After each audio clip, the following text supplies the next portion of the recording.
Paul writes one of the most quoted anxiety verses in the entire Bible, "Be anxious for nothing," in a letter to a small church in Philippi. Millions of people have that verse on a mug, a wall print, a phone lock screen. And in a completely different letter, writing about his own daily experience, Paul uses the exact same Greek word to describe something he says he carries every single day. Read that again, because it's worth sitting with. The word translated anxious in Philippians 4 verse 6, merimnaō, is the same word Paul uses of himself in 2 Corinthians, when he lists everything he's endured and then adds, almost as an afterthought, "Besides everything else, there is the daily pressure of my anxiety for all the churches." Same verb. One place, Paul commands a church to stop doing it. Another place, he describes doing it himself, apparently without embarrassment, every day of his ministry. That's either a contradiction, or there's something happening underneath this word that a single-word English translation, anxious, worried, careful, can't hold on to by itself. This video is going to slow down on a word that gets preached constantly and studied rarely, merimnaō, and its noun form merimna. We'll look at where else it shows up in the New Testament, a woman named Martha getting gently corrected for exactly this state of mind, birds and wildflowers used as an argument against it, a command to violently throw it onto God like someone hurling a weight off their own back.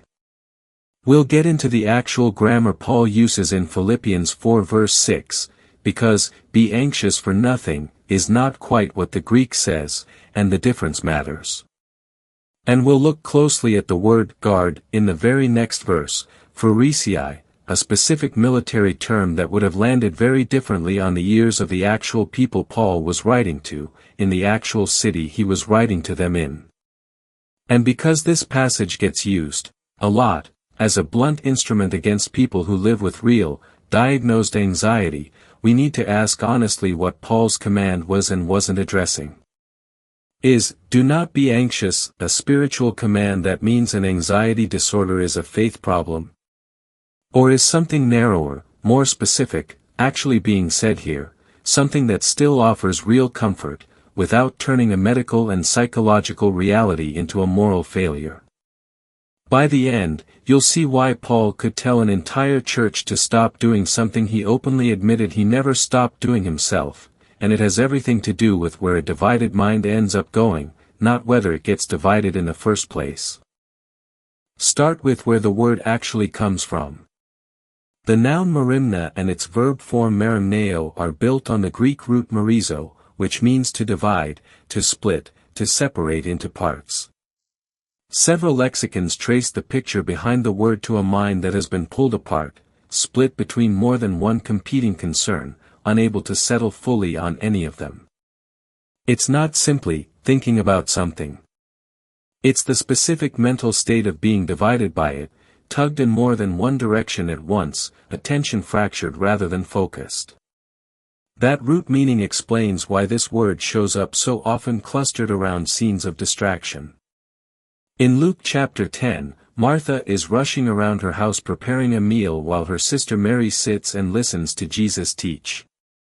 When Martha complains, Jesus responds, "Martha, Martha, you are worried and troubled about many things." The Greek is emphatic on purpose, merimnas kai thorabes, anxious and troubled, two words piled on top of each other for a woman whose attention has been split in exactly the way the root of merimna describes. She isn't present to what's actually happening in her own house. Her mind has been divided among the many things she's trying to manage at once. Jesus uses the same verb, repeated several times in a row, in the Sermon on the Mount. Do not be anxious about your life, what you will eat or what you will drink, nor about your body, what you will put on. Look at the birds of the air, they neither sow nor reap nor gather into barns, and yet your heavenly Father feeds them. And which of you, by being anxious, can add a single hour to his span of life? The birds and the wildflowers aren't there to tell you life has no real needs. Food, clothing, and shelter are treated as genuinely necessary just a few verses later. They're there to make a specific argument. A divided mind, split between trust in God and fear about tomorrow, produces nothing useful. It doesn't add a single hour.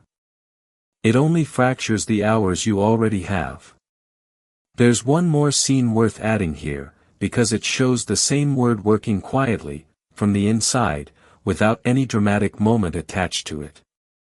In the parable of the sower, Jesus described seed falling among thorns, people who hear the word, but then, the cares of this world and the deceitfulness of riches choke the word, and it proves unfruitful. Cares is merimnaō again, not a single crisis, but an ongoing, low-grade division of attention, thorns growing up slowly enough that no one notices the wheat is being strangled until it's too late to produce anything at all. 1 Peter picks up the same word and pairs it with a strikingly physical verb. Casting all your anxieties on him, because he cares for you.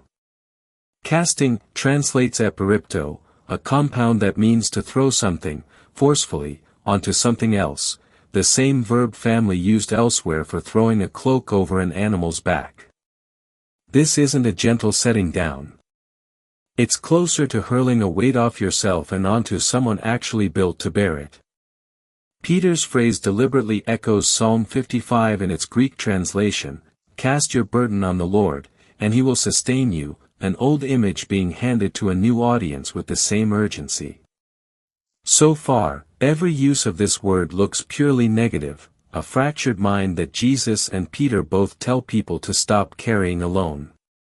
But then the word does something that complicates the picture.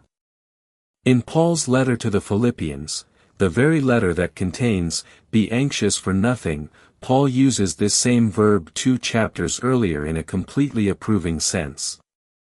Explaining why he's sending his co-worker Timothy to visit them, Paul writes that he has no one else, of kindred spirit, who will genuinely be concerned for your welfare, and the word behind concerned is merimnaō. Paul is commending Timothy for exactly the mental state he later tells the whole church to stop doing. And then there's Paul's own confession in 2 Corinthians, listing everything he survived, beatings, shipwrecks, hunger, danger, before adding, almost as an aside, besides everything else, there is the daily pressure of my anxiety for all the churches. Merimnaō again. Not something Paul claims to have overcome. Something he says presses on him every single day, for the rest of his ministry, with no hint that he considers this an embarrassing failure of faith. There's also a translation quirk worth clearing up before going further, because it trips up modern readers. The King James Version renders Philippians 4 verse 6 as, "Be careful for nothing," which sounds, to modern ears, like the exact opposite of what the verse means. In 1611 English, careful meant full of care, in the old sense of merimnaō, a mind loaded down and divided by worry. It had nothing to do with caution. Later translations moved to anxious specifically to avoid that confusion, but it's worth knowing the KJV wasn't contradicting itself, it was using a now extinct sense of an English word to translate a Greek one that hasn't changed meaning at all. So here is the actual puzzle sitting underneath one of the most quoted verses in the Bible. The same word gets condemned in Matthew, corrected in Luke, and thrown onto God in 1 Peter, and commended in Timothy and confessed in Paul himself. Either the Bible is inconsistent about something as basic as anxiety, or merimnaō was never simply a feeling that's uniformly forbidden. Something about where that divided attention ends up going seems to be doing all the real work, and that's exactly what Philippians 4 verse 6 turns out to be built around. Before we get into the actual grammar of, "be anxious for nothing," because the English command is looser than what Paul actually wrote, and before we get into why the word "guard" in the very next verse would have hit Paul's original readers so differently than it hits us, it's worth pausing for a second.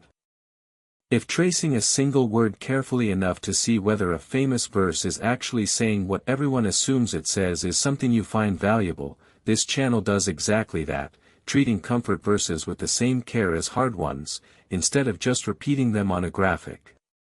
If that's useful to you, subscribing means you won't miss the next one. Okay, back to the puzzle. We've established that merimnaō isn't uniformly condemned throughout the New Testament. It's praised in Timothy, confessed in Paul, corrected in Martha, and forbidden in the Sermon on the Mount, all using the same word. What we haven't answered yet is what Paul is actually commanding in Philippians 4 verse 6, in the specific grammar he chose, and why the piece that follows it gets described with a word borrowed directly from the Roman military. Start with the actual Greek grammar behind, be anxious for nothing, because the English command flattens something Paul is doing on purpose. The verb is merimnaō, a present tense imperative paired with a negative. In Greek, a present tense prohibition like this one typically carries the sense of stop doing something already in progress rather than never let it start, closer to stop being anxious than a blanket never feel concern. Paul isn't legislating against an emotion arising in the first place. He's addressing a mind that is currently, habitually, divided, and telling it what to do instead of staying there. And, instead of, is exactly the structure of the sentence. Paul doesn't just say stop being anxious and leave it there. The full command is, be anxious for nothing, but in everything, by prayer and supplication, with thanksgiving, let your requests be made known to God. Every clause after, but, describes where the divided attention is supposed to go.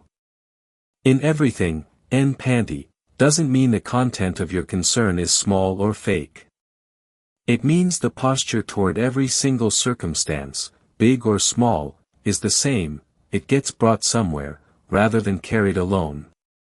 Paul actually stacks 3 separate words for that, bringing. Phroureō is the general word for prayer, the overall posture of turning toward God. Desis is narrower, a specific, concrete request, the kind of word you'd use for a formal petition to someone who actually has the power to grant it. And Eucharistia, thanksgiving, is stacked in with both of them, before the outcome is known. Paul isn't telling the Philippians to give thanks once the anxiety resolves.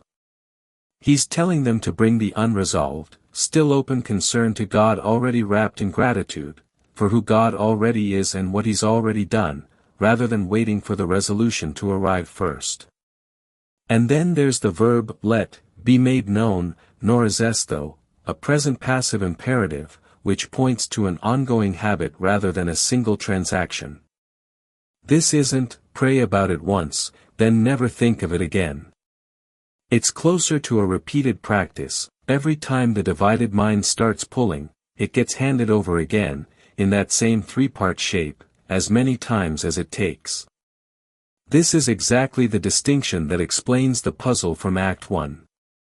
Timothy's merimnaō for the Philippians' welfare is praised because it's oriented outward, toward genuine care for actual people, expressed in action. Paul literally sends him to go be present with them. Paul's own daily merimnaō for the churches is confessed rather than repented of, because it's the kind of concern that drives him toward more prayer, more letters, more effort on their behalf. It moves him toward the churches, not away into isolated dread. Martha's merimnaō, by contrast, is corrected precisely because it's isolating and displacing. It's pulling her away from the one thing actually available to her in that moment, sitting at Jesus' feet. The content of the concern was never the real issue in any of these scenes. Where the concern was taken, toward connection and trust, or into isolated, closed-loop worry, is what makes the same Greek word land as praiseworthy in one mouth and as something to repent of in another. Matthew's Sermon on the Mount teaches the identical structure without using the prayer and thanksgiving language explicitly. Do not be anxious about tomorrow, for tomorrow will be anxious for itself. Sufficient for the day is its own trouble. Jesus isn't promising tomorrow won't have trouble, the verse assumes it will.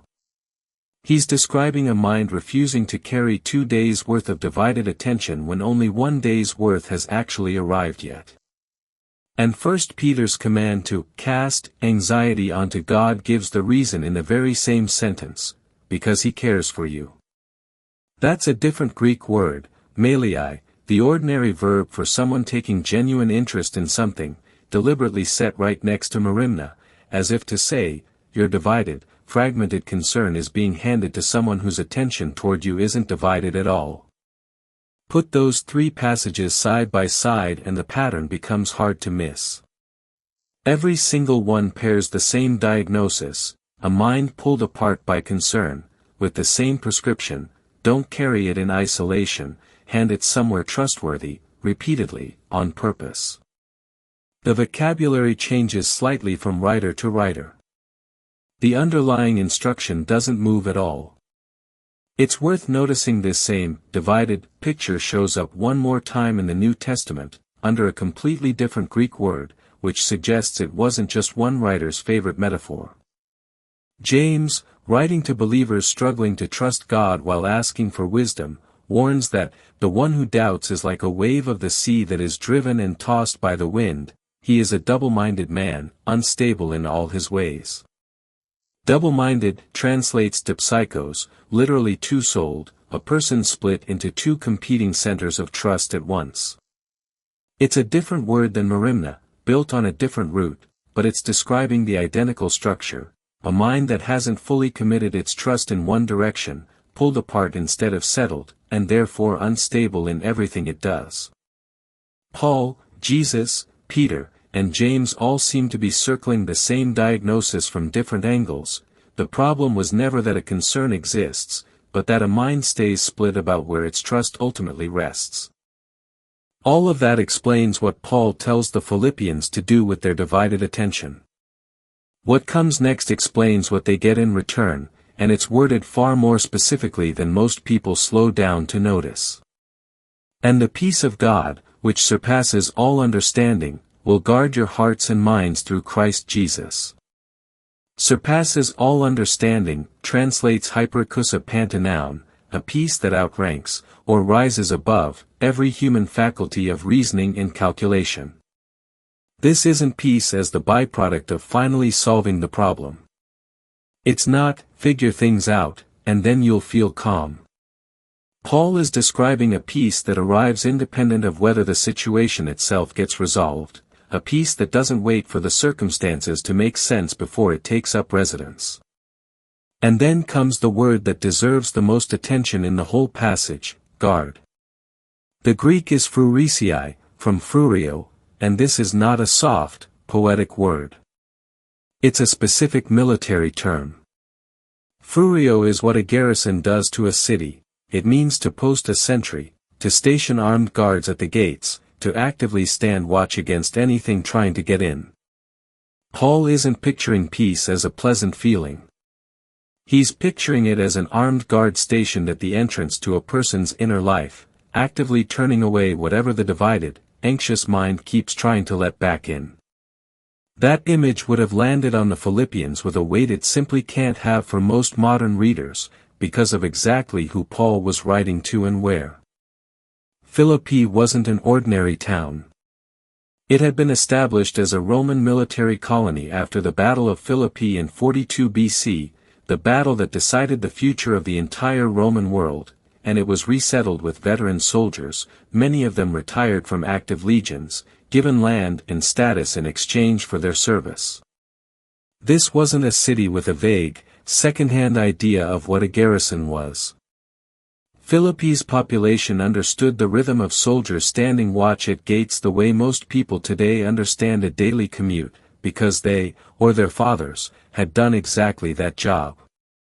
So when Paul tells this specific congregation that the peace of God will garrison, will stand sentry over their hearts and minds, he's reaching for the most locally resonant image available to him.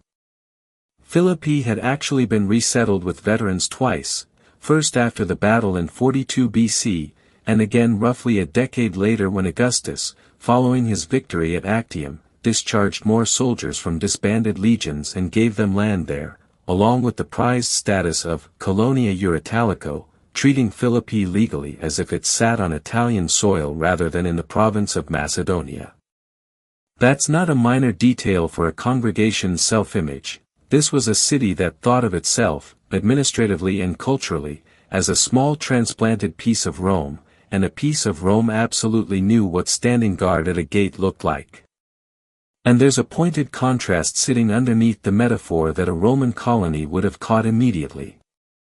The empire's peace, the famous Pax Romana, was also maintained by garrisons, by soldiers stationed at borders and gates, keeping order through force and the threat of force. Paul is telling a city full of people who owed their citizenship and safety to that exact system, there is another peace, guarded by another kind of sentry, standing watch over something Rome's soldiers were never stationed to protect, the inside of a person, through Christ Jesus, not through the emperor's army. It's also worth noticing exactly what the sentry is guarding, because Paul names two things, not one, your hearts and your minds.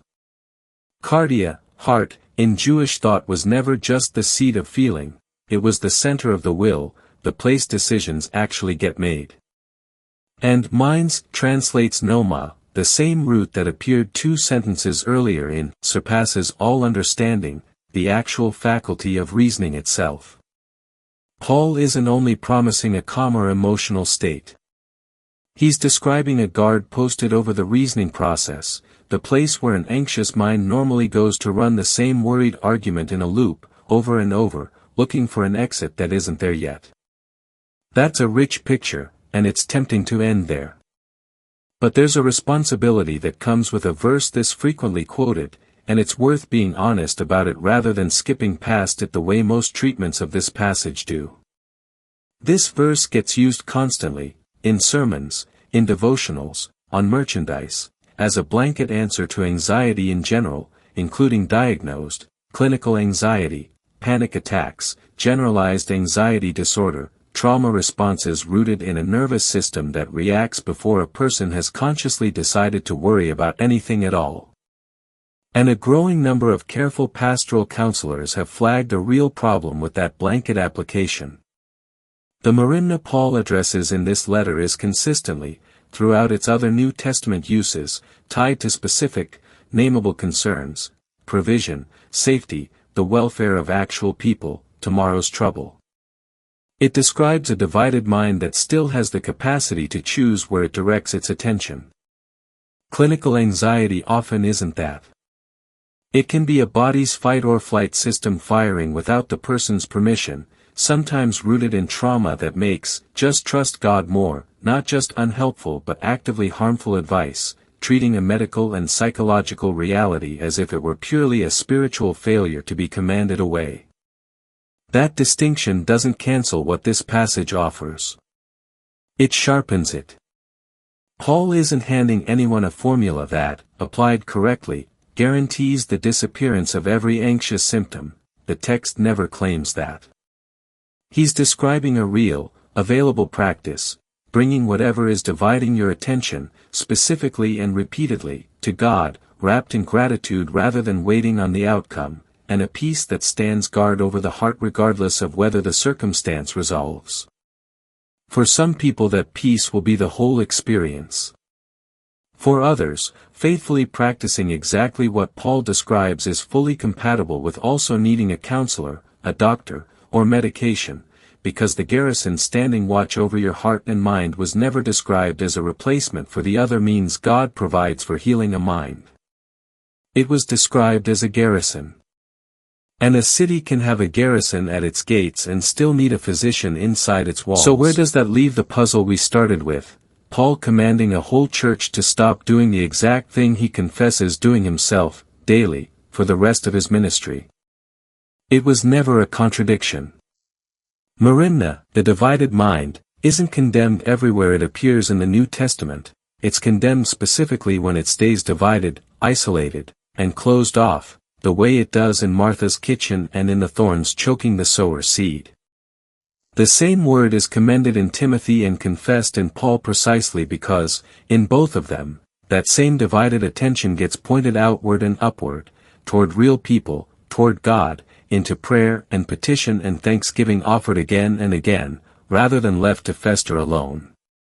So the real question Philippians 4 verses 6 to 7 is actually asking was never, can you make yourself stop feeling concern?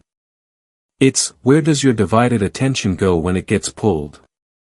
Into isolation, replaying the same worry with nowhere for it to land?